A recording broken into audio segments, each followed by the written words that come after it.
আমাকে আশা মাত্র কয়েকজন বলছেন যে হুজুর আমাদের এখানে মানে কয়েকটা ছেলে শুধু মানে মোবাইলের ফেসবুকে দেখছে, সেদিন আমিও দেখলাম।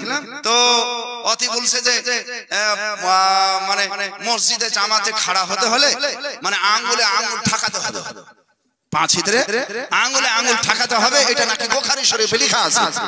আর আমরা যে আঙ্গুলে আঙ্গুলে ঠাকাই না, পায়ে পা লাগাই না, তো এটা নাকি নামাজ হবে না, এটা নাকি নামাজ হবে না।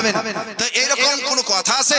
আমি বললাম যে আপনাকে একাই বলবো না, আমি যে জনসাধারণের সামনে বলবো যেন সবাই শুনতে চায়, পাই আর সবারই আমল সুন্দর হয়ে যায়। লাগাতে হবে। আর পায়ের থাভার উপরে একটা হাড় আছে গোড়ালি, ওই গোড়ালির সাথে ডান পায়ের ডান সাইডে বাম পায়ের বাম সাইডে একটা হাড় আছে না, এটা ধরে দেখা আছে না? আছে। ওই গোড়ালিটা যে আপনার পার্শ্বে দাঁড়িয়ে আছে ওর গোড়ালিতে লাগাতে হবে, আর বাম পার্শ্বে যে আছে তো বাম পার্শ্বের ওয়ালারও গোড়ালিতে লাগাতে হবে, দোনোজনের গোড়ালিতে গোড়ালি লাগাতে হবে।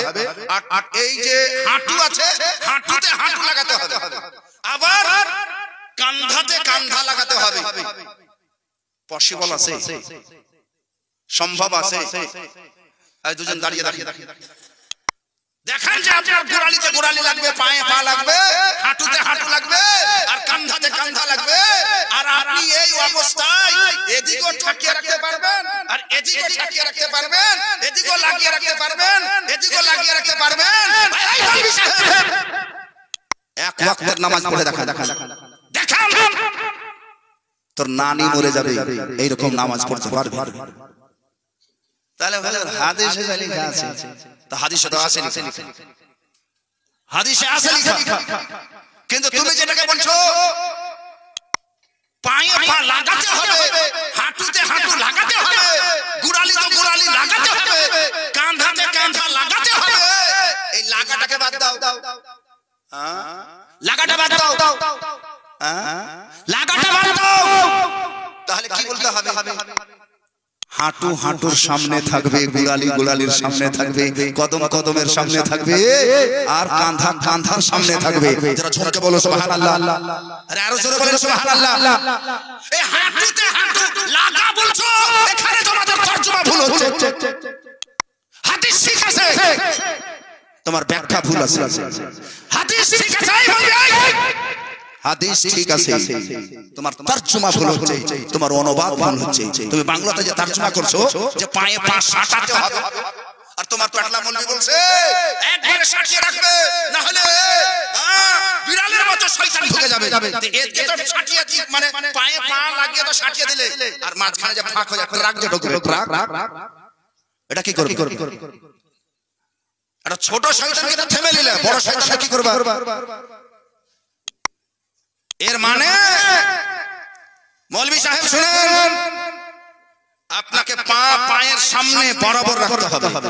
পা আপনার পার্শ্বে, ডান পার্শ্বে, বাম পার্শ্বে যারা আছে ওদের পায়ের পা, ওদের পায়ে আপনাকে পা সোজা রাখতে হবে, বাম পা যে আছে ওরও পায়ে আপনাকে পা সোজা রাখতে হবে। নাম্বার 1। নাম্বার 2, গোড়ালি মানে যেটা হাড় আছে, এই হাড়টাও যেন তার হাড়ের ঠিক সামনে হয়ে যায়। আরে ঝুঁকে বলো না সুবহানাল্লাহ। তার হাঁটুর সামনে যেন ঠিক ঠিক আপনারও হাঁটু সামনে হয়ে যায়, আর তার কাঁধার সামনেও যেন আপনার কাঁধা বরাবর হয়ে যায়, সামনা সামনি হয়ে যায়।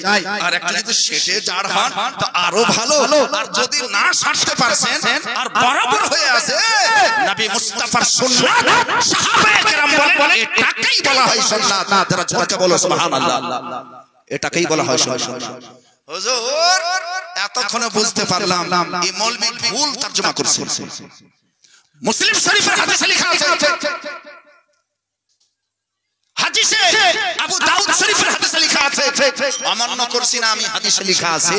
কিন্তু তুমি যদি বলো যে লাগিয়ে লাগিয়ে নামাজ পড়তে হবে, সাঁটিয়ে সাঁটিয়ে নামাজ পড়তে হবে, পা পায়ের সঙ্গে এইভাবে মিলাতেই হবে, তো শুধু পা মিলাতে হবে না মৌলভী, সেই হাদিসে লেখা আছে গোড়ালি গোড়ালিতে মিলাতে হবে, হাঁটু হাঁটুতে মিলাতে হবে,